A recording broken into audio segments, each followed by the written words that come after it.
Yeah. Welcome, Kane. Welcome Thank back you. to Atlanta. Always good to have you. Thank you. It's good to be back here. So, can we go back to the beginning, go back to your roots, and let's talk about how you got involved in stunts, performing, and then later acting. Well, you guys probably, most of you must know that I just wanted to, I had a dream of actually making a living doing fun things like doing stunts, and I always loved the idea, and I used to do crazy stuff to entertain my friends in high school, and then dangerous things, and then I realized there's a career that you can have doing that exact stuff and actually get paid for it. And I thought, you know, once it hit me, I was like 3 semesters into my college career, majoring in geography, of all things. And let me ask you something,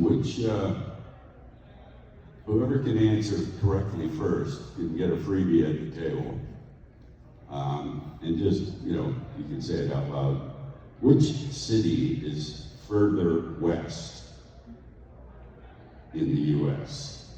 Alaska. Reno? I'm not done yet, sir. Reno or Los Angeles? Reno. Correct.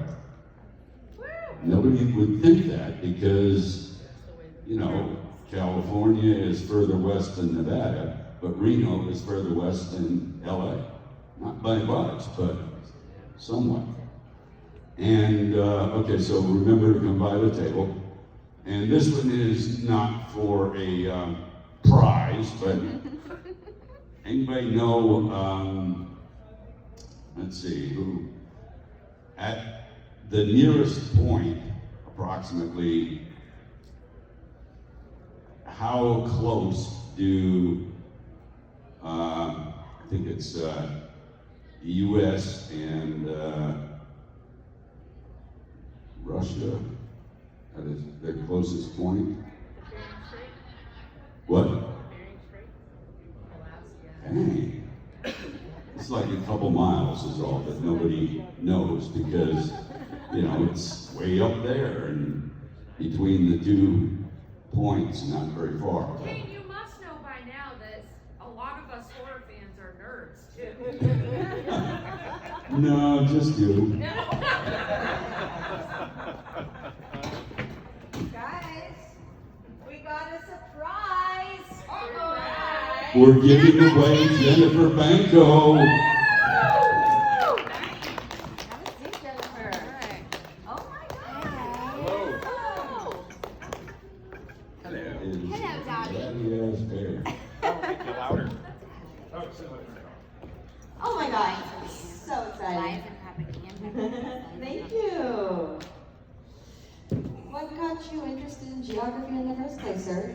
I don't know, I just always had the interest in geography, math, Interesting. and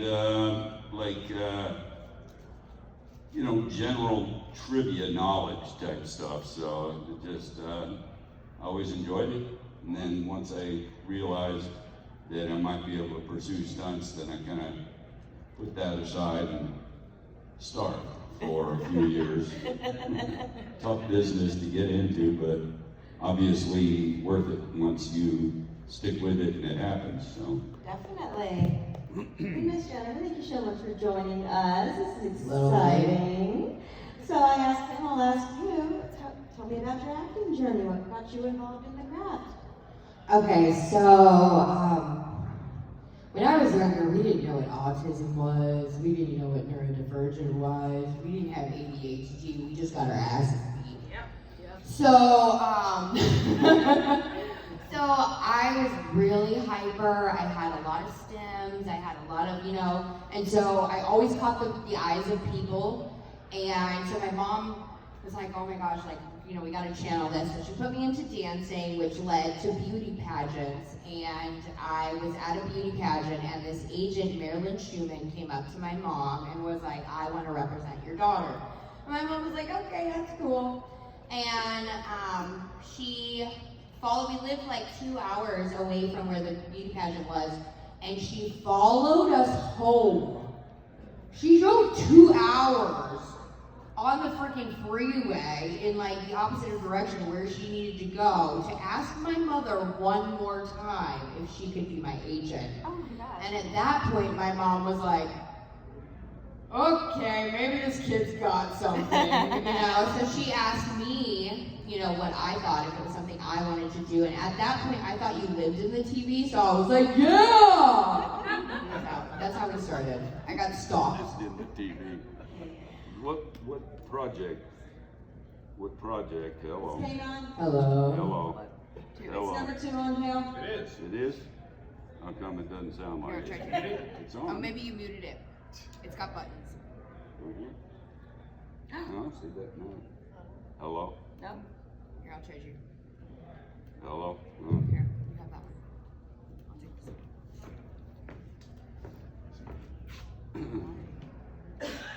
It's on, right? Yeah, yours on. You're on now. I know, but she has nothing yet. Yeah, she will. I'll fix it. He's a genius. What was I talking about? I got sex hair. I Project. got that sex hair going on. Sex hair? You were about to ask her a question. Oh, you're gonna ask me Oh, yeah. what was the The something? first thing where you got your SAG card.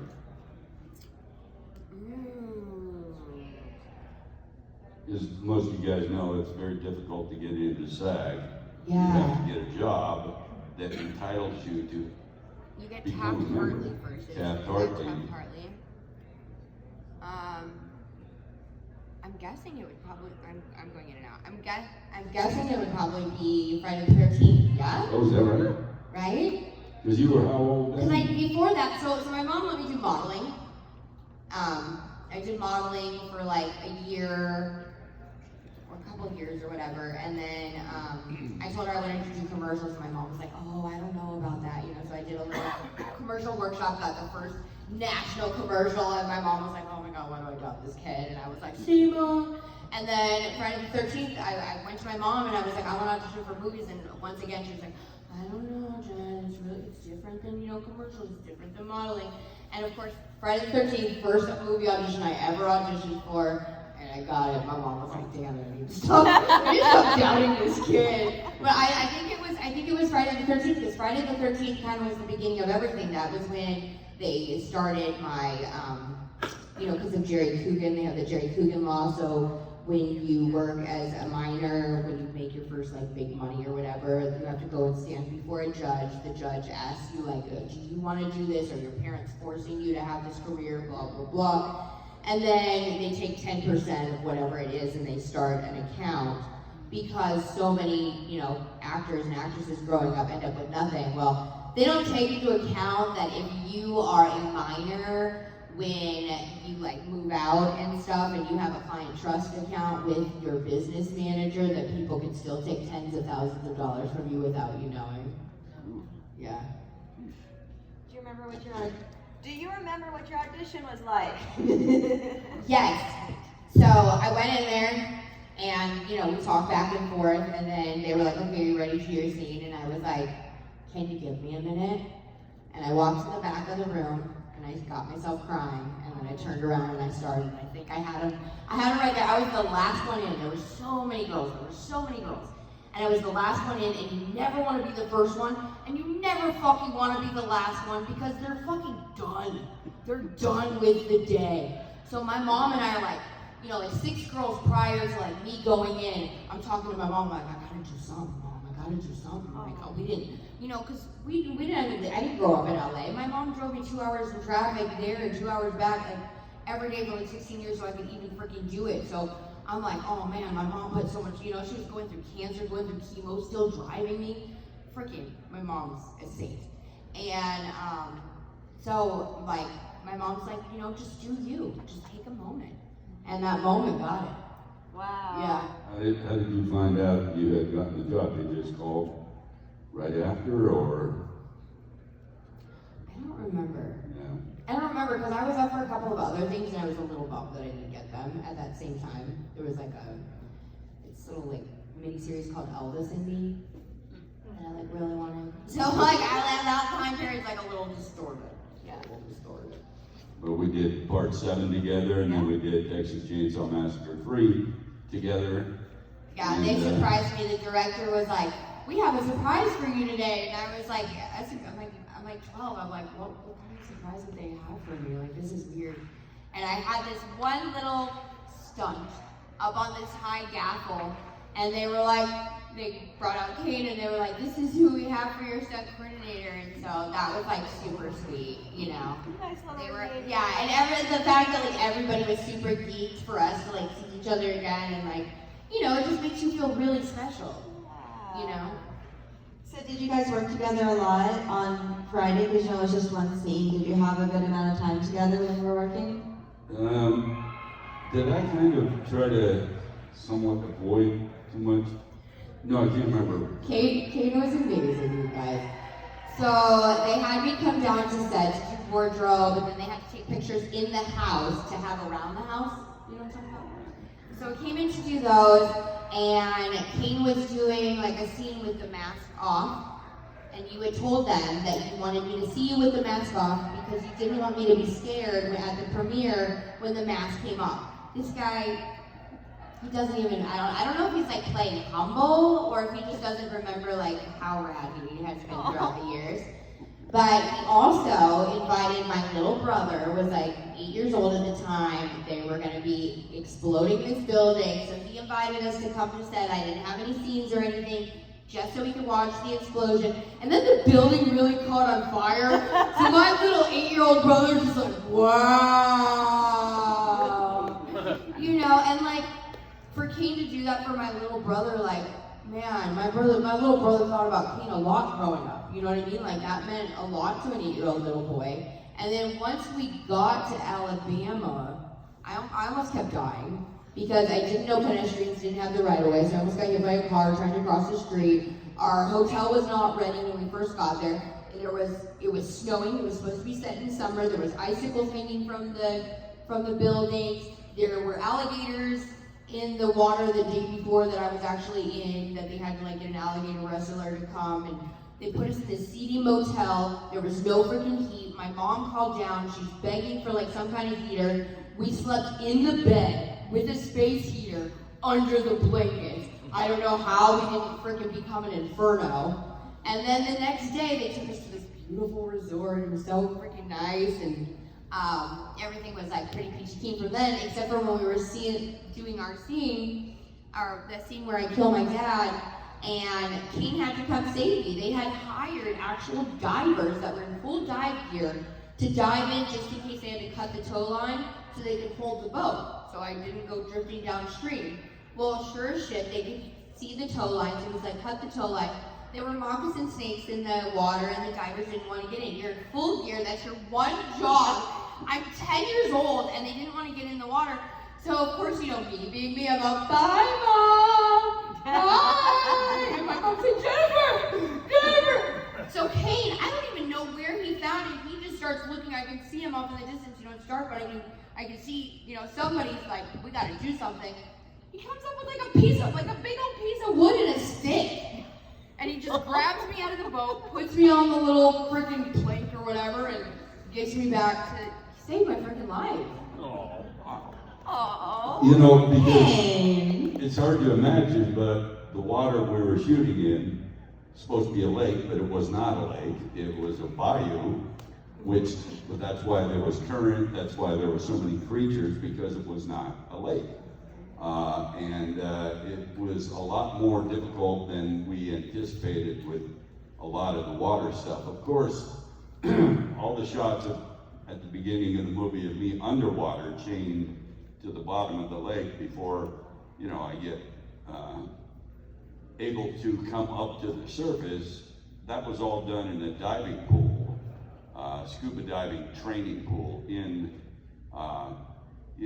interior, and it was dressed underneath the water to make it look like a lake and stuff, but that part was certainly not nearly as dangerous, but it wasn't easy either, because I had to be actually connected to the bottom of the pool by my ankle with a cable held underwater, and I'm breathing on a scuba system, a hookah they call it, so that I could hear John Beekler outside the pool speaking into a mic, and this is, 88.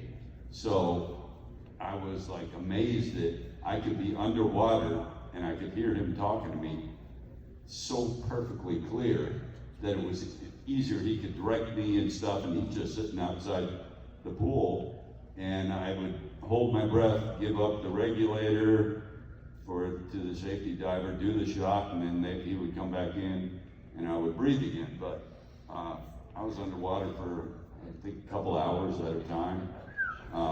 It got very tiring, but I never really had to do much in the bayou water at all, really. Not underwater, certainly, but yeah, it was, I talk about, and I hope this is accurate, is that this is the only film I've ever done myself where we did all of the interior shots in LA for a month. Every shot in the movie that was interior, we shot first. Then we went to Alabama and shot all the exteriors, which is an odd way to do it, because if you're playing a character, sometimes you have to remember, there's a shot that you did in LA at the first week of shooting, and then the 7th week of shooting, you do something that connects to that shot, but now it's exterior. So you have to remember, the intensity that you had, right, or your the performance and urgency stuff. or whatever. Not ideal, I wouldn't think, for acting, especially if you have an emotional scene that you have to match or something you did it 6 weeks before. It's not easy. With the stunts and the physical stuff, not quite as hard, but it was just such a good memory for me, because I'm a stunt guy. I never thought I'd sign an autograph for anyone ever. It wasn't the point of getting into the business. So when that started to happen, I was like, wow, this is a whole different thing. I get to do the stunts, and people want me to sign stuff. It's like kind of ideal, So I've always appreciated and realized how fortunate I have been. Now, I don't call it luck, because I busted my ass to get to that position, but I was also fortunate enough to impress the right people. Luck is when preparation meets That's opportunity. exactly what I was going to say. Well, that's It's my pretty good. favorite quote. I may use that. It's true though, I'd say right? that I originated it. Don't be fucked up, Ruth. Sorry.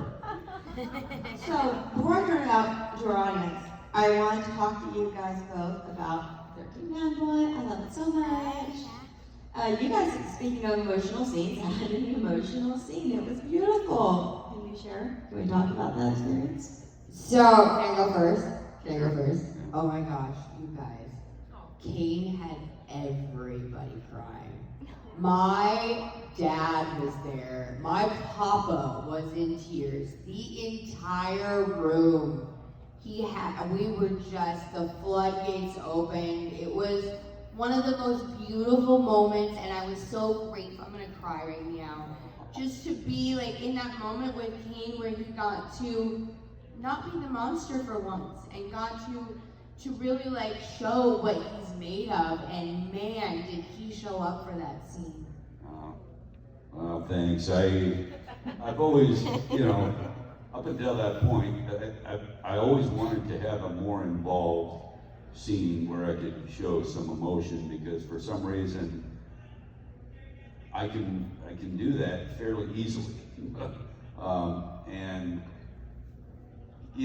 because I've always done the physical stuff, and I always wanted to have that chance. And then when I realized I was going to do basically a dying scene in Jennifer's arms, and with our history of, back on Friday 7 and chainsaw and stuff, I thought, man, this is such an opportunity to show a different side. And if you get a chance, take a look at the movie 13 Fanboy. She's amazing in it. And They lit me like a dick. And you know, I have like scarred skin and she lit me from underneath. Who fucking does that to a bitch? Who does? I think, like, I love her, don't get me wrong, but she, like, female to female, she did me dirty, guys. Dirty. But he's great. I was distracted the whole time. You know, you ever seen somebody put a flashlight under them? Alright, even if you have perfect skin, you look scary as fuck. So you're gonna shine a big ass bright spotlight up. I was like, it's not about me. This scene's about Kane. I'm not gonna say anything. I'm not gonna be a prima donna. I'm not gonna be like, can you move that light up to where it's flatter? You know? Yeah. It wasn't about me. It was his scene. You're being too hard on yourself. You were beautiful. You look great. Thank you. Well, I just feel like female to female, we should be looking out for each other. And I just feel like that was a dog ass move. I'm honest, like, you know? Aside from being lit like a dick. Yeah. How did that project come into your life? Deborah reached out to me, and the reason why I say that is because when I first agreed before I agreed, I said, you know, I'm very insecure about my skin. Lighting and angles like really matter, and if I'm going to do something, can we make sure that we just kind of soften it? It is what it is, right? So you're not gonna like, I'm not expecting to be something I'm not, but let's, and she, you know, gave me her word that that would be okay. And so then we just kind of started talking about like maybe what my character would be like. So at first she was gonna have a yoga studio and we were gonna have like a couple of yoga scenes and you That's know. interesting because I had the same thoughts about my character. So we went back and forth for a little while because when she first reached out to me, the idea was still growing in her head, you know? And is that how it happened with you too? Did she already know what your character was gonna do and be? I believe so. We never really talked about it that much, but from the knowledge that I've been able to obtain about it, I think that was the case. And you know, I get the fact that I've never had any acting training ever. I feel lucky to be able to pull off some of the stuff that I've done, and I guess this must be the case with any person that makes a living acting, is you always want to do something you haven't done before. Yeah. And that's why I wanted to do an emotional scene, and now... And he killed it! Killed it! And now we're looking at doing a film that is comedy. Oh yeah! And they've asked me not to discuss too much about it, but it would be myself and another person that's known in horror as antagonistic neighbors. I'm here for it. And For that. I love the script, and I think it'd be so much fun. I kind of did a comedy somewhat in England with Bill Moseley called Shed of the Dead. And it was, you know, there were some funny moments, but this new one would be just full-on comedy. And I really hope it happens, because I'd have so much fun doing it. I'm here for that. I'm totally here for that. Do we have any audience questions? For Kane, It's going to be a geography quiz. She's a smart do cook. you have any say or input in how you kill in movies? Like, you get to say, oh no, they wouldn't work like that, or oh, I like this better. Yes. Anytime that, certainly with the Friday movies, because once I played the character once and then was asked to do it again in part 8, I felt like, okay, now nobody's ever done a second movie, so I feel kind of like this is my character now. So I was lucky enough to have 3 more directors that liked listening to my ideas, especially about the violent stuff. And I'm not sure what it says about me personally that sometimes I come up with more creative ways to kill people, but you know, I somehow have a knack of reading something and maybe something pops into my mind, but wouldn't it be cool if we did this also? And if it didn't change the scene completely, the director's like kind of all for it. And so many of the Friday kills in particular, I either added something else to it, even something small, just to make it more interesting or more graphic, maybe. And I just feel like if it hadn't been directors that were secure enough to let me have the input, I may not have done 4 in a row. You know, some directors might say, yeah, he thinks he knows the character more than me or something, which I think I do. If you're directing 1 movie and I did 4, I think I would know more about the character, but a director sometimes is insecure, so they don't really look too highly on that. Okay, this is for Kane. So can you walk us through the planning, preparation, and process of being lit on fire and kind of talk about some of that? It's just such an incredible moments and scenes when you did that. Yeah, you weren't around when I was on fire, were you? On set? No. Yeah, I'm sure you guys all know I got burned badly doing a fire stunt. When I first started in the stunt business in 1977, got my SAG card in January of 77. In July, I got burned. So that obviously considerably delayed my success in my career because I had to recover and then get back to a normal life. Because, not only when you get burned, not only is it incredibly painful, but once you heal, that's when the work begins. Because when your skin heals from getting badly burned, it contracts. All the scars shrink together, so I couldn't raise my arms because of the scarring underneath my armpits. My neck was even worse than this, with limited mobility everywhere that you're burned. So it takes a long time, a lot of rehab just to get back to moving somewhat normally. Is he good, Dad? Oh, I thought you were asleep or dead. I didn't do it. That was Banko. But, so once you heal and survive, then you have to work for a year of therapy to get any kind of movement back, which never comes back completely. And then the third factor is that, I was 22 when I got burned, and now you're going to live the rest of your life with half your body as scars. So you get that visual reminder every single time you look in the mirror.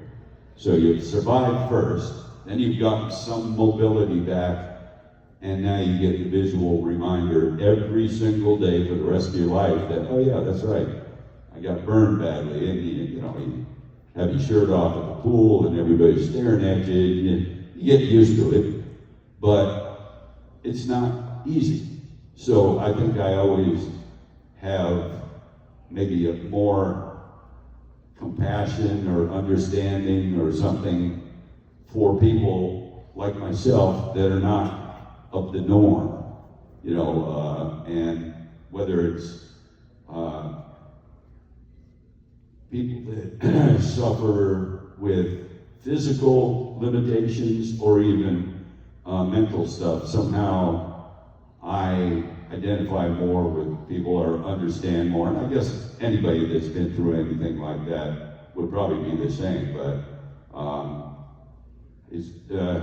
I can understand how difficult life can be when you don't have all the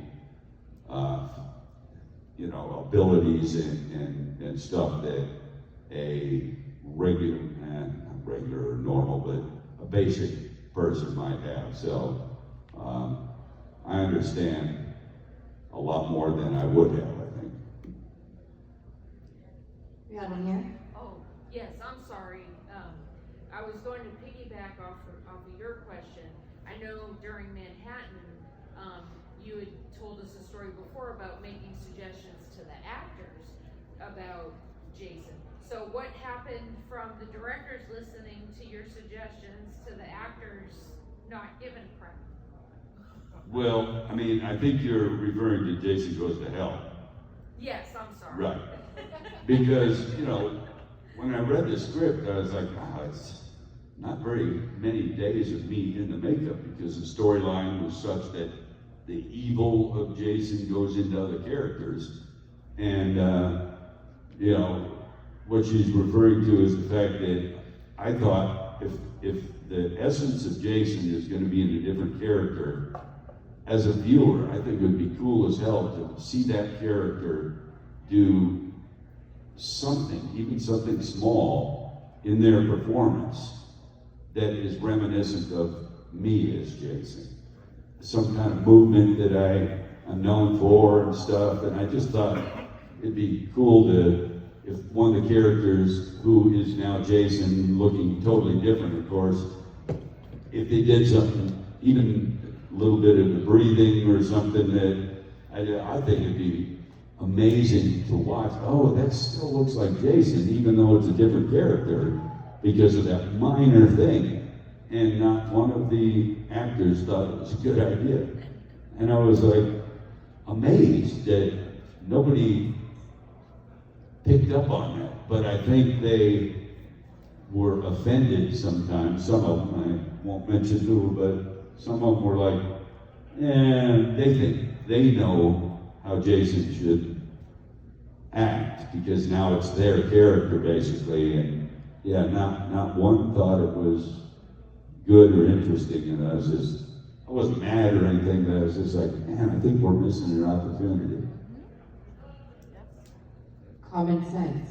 The whole thing was lacking common sense. It makes sense, right? It makes complete sense. I have no idea how anybody would not just be like, oh my gosh, yes, you know, Posture or breathing or something. Yeah, Wings with up. arms, anything. And especially since that was my third film as a character, third one in a row, I would think people might. They did it in Fallen. They what?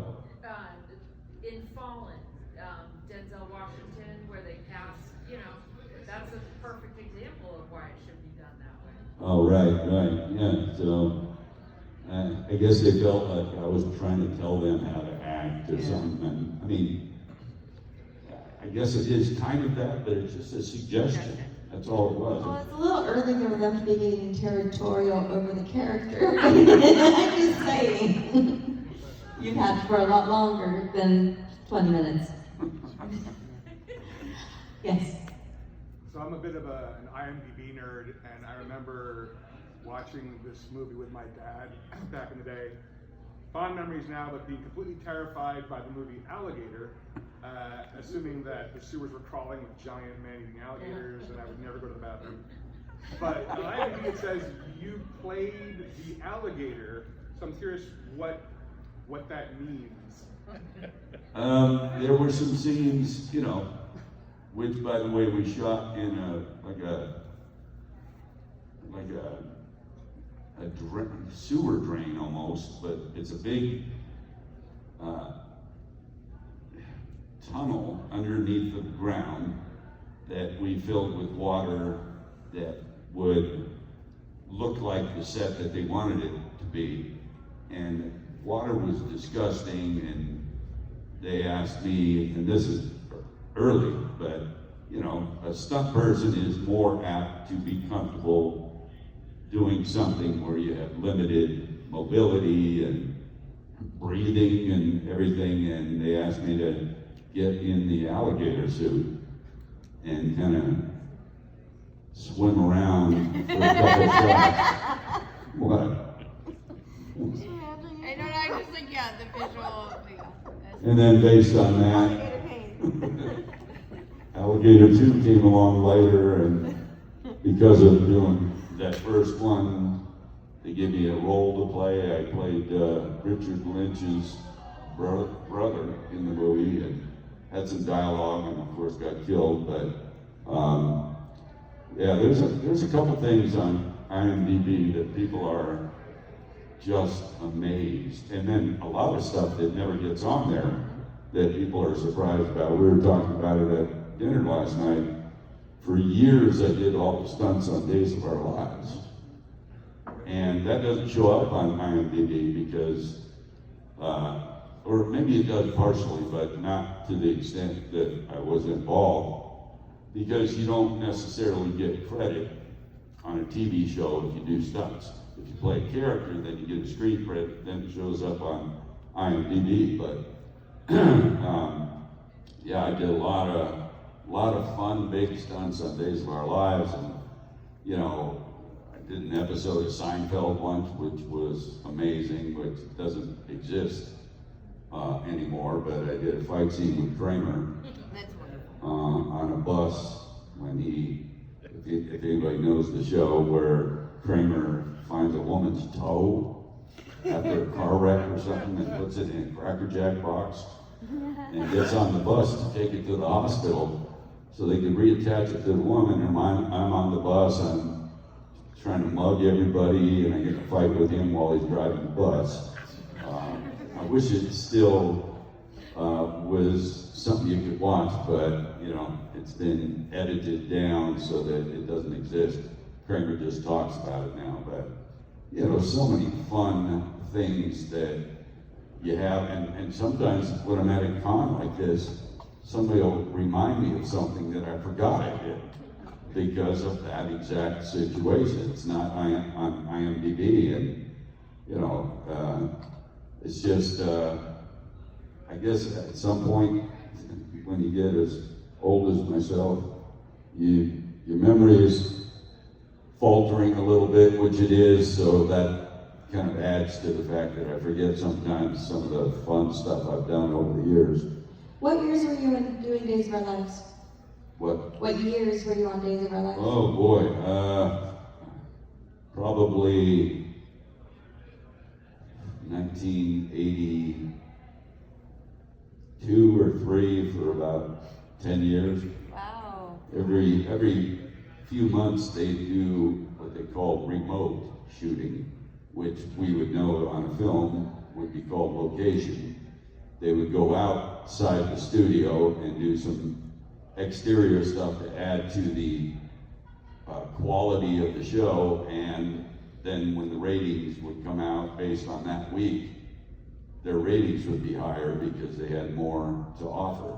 So a lot of the soaps started doing that, and I think that for at least 10 years I used to play for the Days of Our Lives softball team in a Burbank City League, and you know, it was so much fun, like getting in altercations with other soap opera actors. It's a damn shame that was before Kevin's time, because then you could have had a Friday reunion. Because Kevin Spiritus was on Days of Our Lives for many years, and I don't know, maybe he started in '98. Yeah, that's when he was going by Spiritus. Yes, when he went back to his real name. Right. Yeah. Kevin Blair we're talking about, Right. who was the male lead in Part 7. Yeah. And Patrika Darbo played Kevin's wife on the show. Oh. Yeah, so we have a whole Kane, Hatchet, Friday theme. Is that right? Yeah. Yeah. I don't know if I ever knew that. Yeah. Patrika, of course, you know as the unfortunate woman in character that tried to run away from me in the first Hatchet movie. And I said, no, you're not getting anywhere. And I grabbed her from behind, put my hands in her mouth, and ripped her fucking head apart. Not easy to do, but, and Yeah. You know, I love you so much, you're your friend. So every time I get the opportunity, I got a name drop because she's awesome. And I've never met Kevin, but she says he's awesome as well. And I think it'll be so fun at these conventions to have Patrika, Kevin, Kane, because we got that whole 6 degrees of Days of Our Lives going on here. You know what I mean? Anyway, no one listens to me though. Write a letter, okay? You also have some soap opera credits under your belt. I do. Yeah, you got Sunset Beach and Pacific Palisades. Yeah, so so Aaron Spelling created 90210 for his daughter Tori, and he created Sunset Beach for his son Randy. I went in, I auditioned for Pacific Palisades, for one episode. That's how it started, one episode. And then I had, like, you guys, I was so fucking sick. I was puking, I had diarrhea, like, it was insane. And I literally would, like, just go to the bathroom, get it all out, and then I'd just be sitting there waiting for my next scene. And they were like, oh, this girl's a champ. So I get a call from my agent, and he's like, you got the movie Good Burger. And I was so excited because they were sponsored by Adidas. And I was like, free Adidas shit! Keep forgetting there's kids in here, you guys, I'm so sorry. Darn it. So then he calls back and he's like, oh, you gotta pick between, Pacific Palisades just called, they offered you 8 more episodes. 8 of the 13 of the first season. I guess because I was puking and had diarrhea and I wasn't complaining. I was just like, oh, just bring me a book. I gotta go get it. Okay, I'm ready, you know. And so I had to pick between the movie, and I wanted to do the movie. And like my agent was so mad at me. He was like, no, you're not doing Good Burger over 8 episodes, you know? But like all I wanted was the free Adidas stuff. It's like literally all I cared about in that moment. You know what I mean? I was sick and running a fever, but so then I ended up getting married to my elementary school sweetheart who I'd known since I was 8 years old. He played the voice of Linus, I played the voice of Lucy, growing up in Peanuts cartoons together for like 3 years.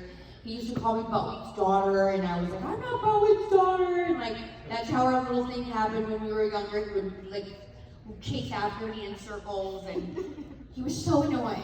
And I married him. And Aaron knew that I had just gotten married and that we weren't getting picked up for a second season. And he fired the girl on Sunset Beach and gave me her role. Whoa. Wow. And let me ask you something just out of curiosity.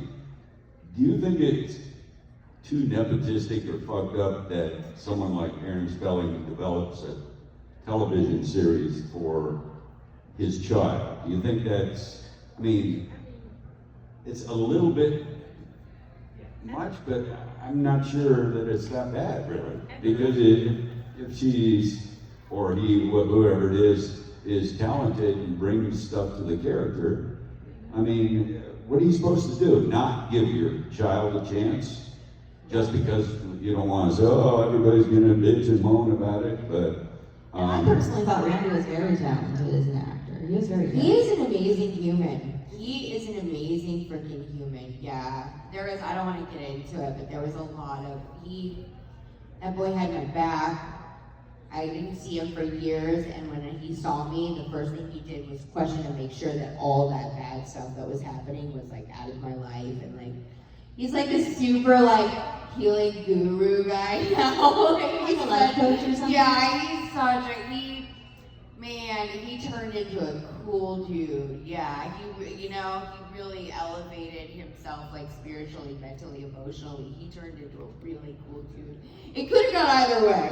I will tell you, when he was younger, like sometimes he'd be complaining on set, about having to, oh, you have no TV show, you poor thing. You know what I mean? So like, it could have gone either way, and he turned out to be a really rad human. I put him through some hell on set. I put him through some hell, dude. I was not right. Well, and let me ask you something else too. When Jennifer was telling the story before about, getting married and stuff, I swear, I thought you said, yeah, so I got married and married my elementary school teacher. But wait a minute. See, he thought so too. I thought, what? Doesn't sound quite right, but it wasn't. I did do a TV show where I had an affair with my teacher. That's the thing I did. I don't know if it was Nowhere Man, The Pretender, or Pacific Blue. It was one of those. I was a dirty little. That was a reminder. I think think I did an episode of Pacific Blue once. Weren't they a great cast? I loved working on that show. Yeah. And I worked with the lady that has the different colored eyes. I forget what that's called. When you have like one blue and one brown. She was on Boy Meets World. So I worked with her on Boy Meets World when I was younger. So then when I showed up Pacific Blue, it was like, you know, one of those little reunion things. But like with Kane, they like pointed it, you know. We got a surprise for you. No, you know, they're like, you know, for days, like leading up to it. That's a great story. I Oh, love it. You are a present. You are like a present.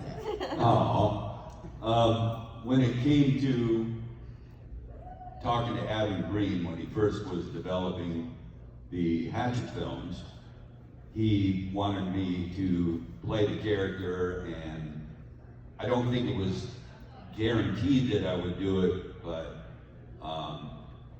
I had had a couple of meetings with him. I knew him just from, you know, working together slightly and just meeting and talking about stuff, and he told me he was considering me to play Victor Crowley, and the day before I was trying to think, how can I convince him more that it should be me? And you know, I'm sitting there, I'm nervous, I'm throwing up and have diarrhea. No, not really, but, and you know, Adam from the beginning said that his whole dream was for me to play his character, and it was amazing to be able to have the input as to what we would do with the character and stuff, and he was open. He had, of course, his own ideas, but again, I was lucky with every director I worked with that, you know, did any kind of horror film with characters like this. They always let me at least give my ideas, and then sometimes might say, well, it's a great idea, but it might not work because of later in the story, you know, whatever. But I just was very lucky to have open-minded directors. Somebody knocking and fucking ghosts. It's haunted, don't you know? Yeah. Okay, so I thought I saw your hand go up earlier, did I? Oh, I was just, when you were talking about the different roles that you played, I was trying to remember the name of the one where you played a singing pizza. What? I need to Yes. know. I need to know more about this. I think it was House Yeah. Was 4. it House? Yeah, it was 4, because the pizza talked. Because she opens the pizza Yeah. box and it's my face Yeah, in the pizza singing. yeah. Don't forget to eat your favorite pizza, man. She slams it and stabs it with a butcher knife right in the face. Hey, I was just wondering how it was filming Monster and how you got that role. Yeah, that was amazing. Talking about the movie Monster that Charlize Theron won an Oscar for. Patty Jenkins directed that movie, who went on to direct the big Wonder Woman movie. And I was able to secure the stunt coordinator job on the movie. And you have to remember, this was not a big budget movie. We shot it in Florida. And I was basically the stunt coordinator, but on the set, Patty Jenkins came to me and said, you know, I think you'd be a good undercover cop, because we're gonna shoot this scene in a biker bar. And you look like you could be a biker, but also an undercover cop. And I loved the idea, and she said, you're gonna have a couple lines. I was like, oh boy, I haven't done much dialogue at all. And when you watch the scene, I'm sitting with Charlize at the bar, and I need to get her out of the bar so we can arrest her.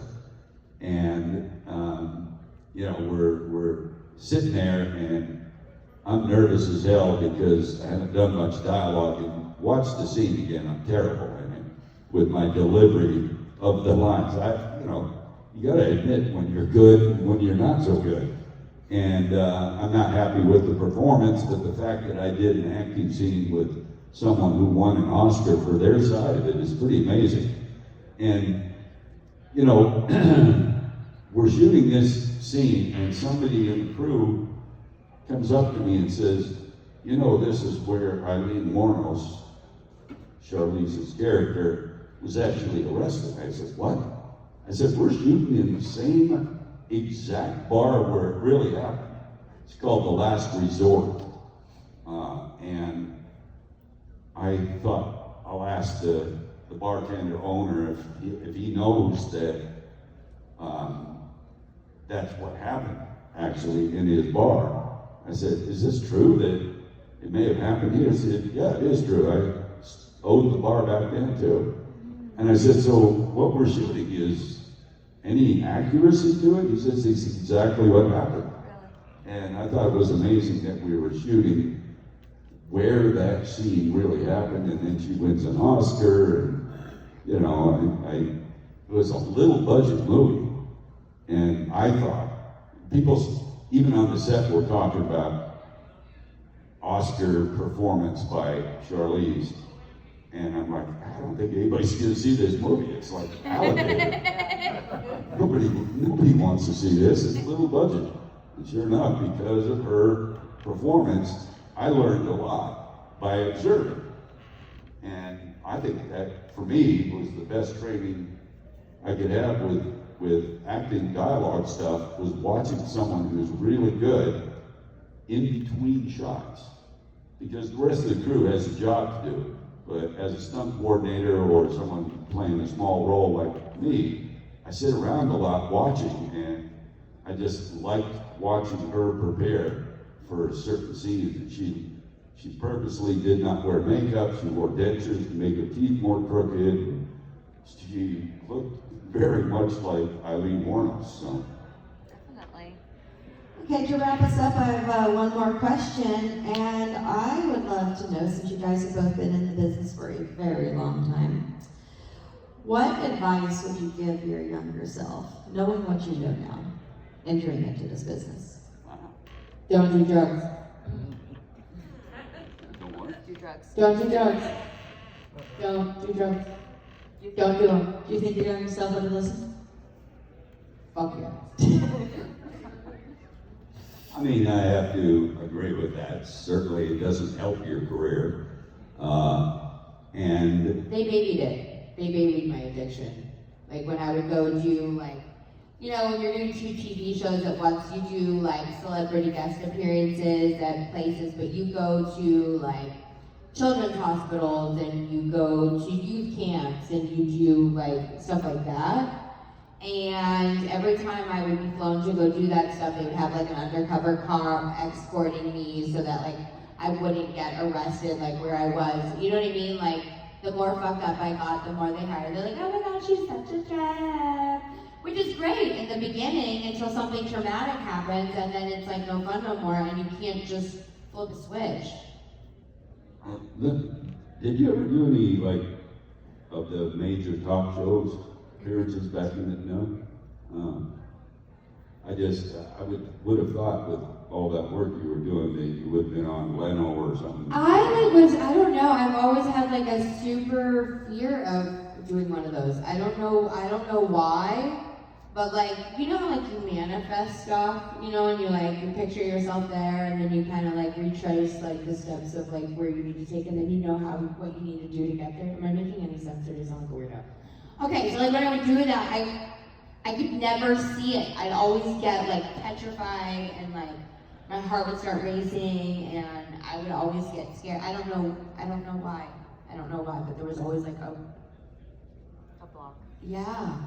Yeah, after Jason Takes Manhattan came out, I don't remember how I received the call, but I was told that Arsenio Hall wanted me to be a guest on the show. I thought, oh, that's cool. I haven't done that before. He goes, yeah, I think I want you to be a guest in costume, in character.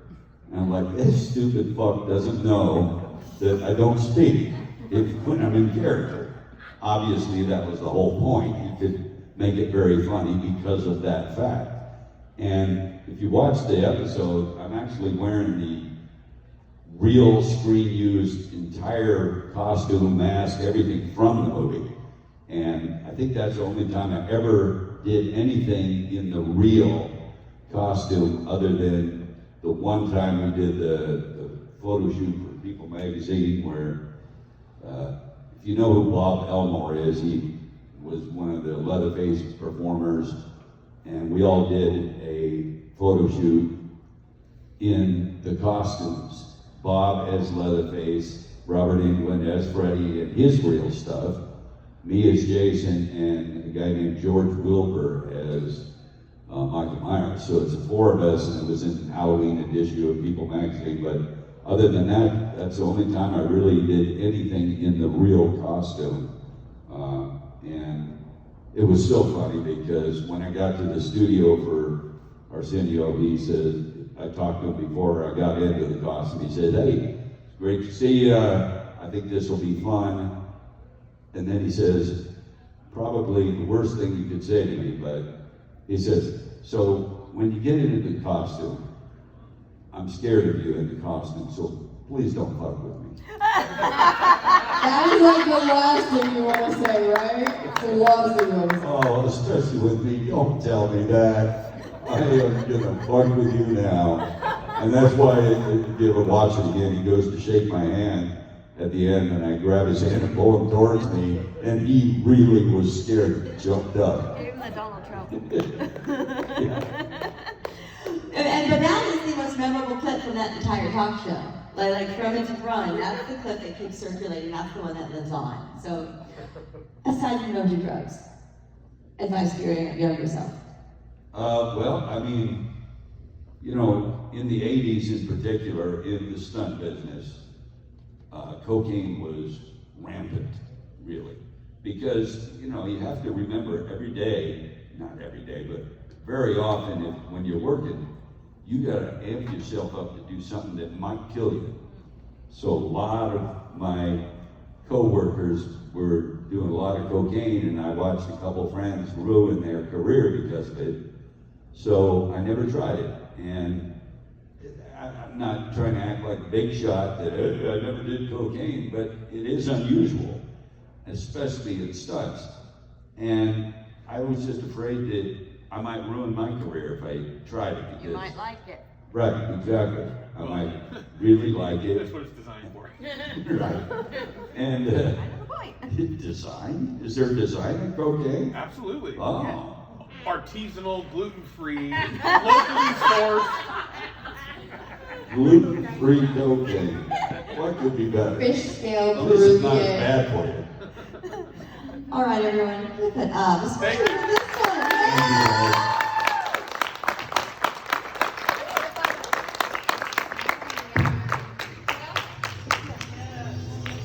I like the jazz hands. Fuck yeah. ASL. ASL. Woo! We'll come back here by the end.